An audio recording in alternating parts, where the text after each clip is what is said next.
আপনারা শুনছেন কালো রাত 24।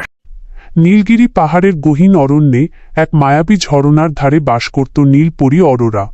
প্রতি পূর্ণিমার রাতে সে যখন ডানা মেলে মরতে নেমে আসত, পাহাড়ের চূড়ায় বসে মুগ্ধ হয়ে দেখত এক যুবককে। তার নাম আরিয়ান। আরিয়ান কাঠুরে হলেও তার হাতে ছিল জাদুর সুর। সে যখন বাঁশি বাজাত, বনের পশু পাখিরাও থমকে দাঁড়াত। অরোরা আড়ালে থেকে রোজ সেই সুর শুনত। একদিন বাঁশির টানে সে আর নিজেকে সামলাতে পারল না।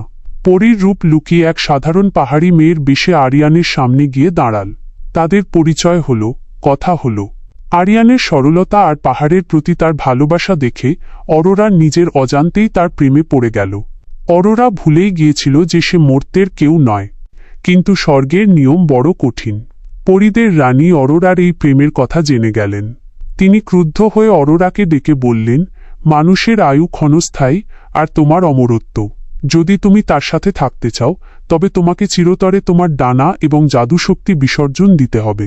তুমি হবে একজন সাধারণ মানবী, যার কোনো পিছুটান থাকবে না। অরোরা এক মুহূর্তও ভাবল না।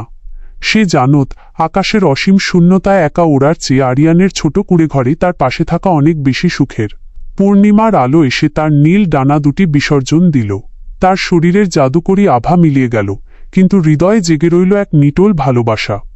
আরিয়ান যখন জানল অরোরা তার জন্য নিজের স্বর্গ ত্যাগ করেছে, সে তাকে বুকে টেনে নিল। নীলগিরির সেই ছোট্ট কুঁড়ে ঘরে আজও শোনা যায় আরিয়ানের বাঁশির সুর, আর তার সাথে মিশে থাকে অরোরার তৃপ্তির হাসি। তাদের ভালোবাসা প্রমাণ করল যে ত্যাগের মাধ্যমেই সত্যিকারের প্রেম পূর্ণতা পায়।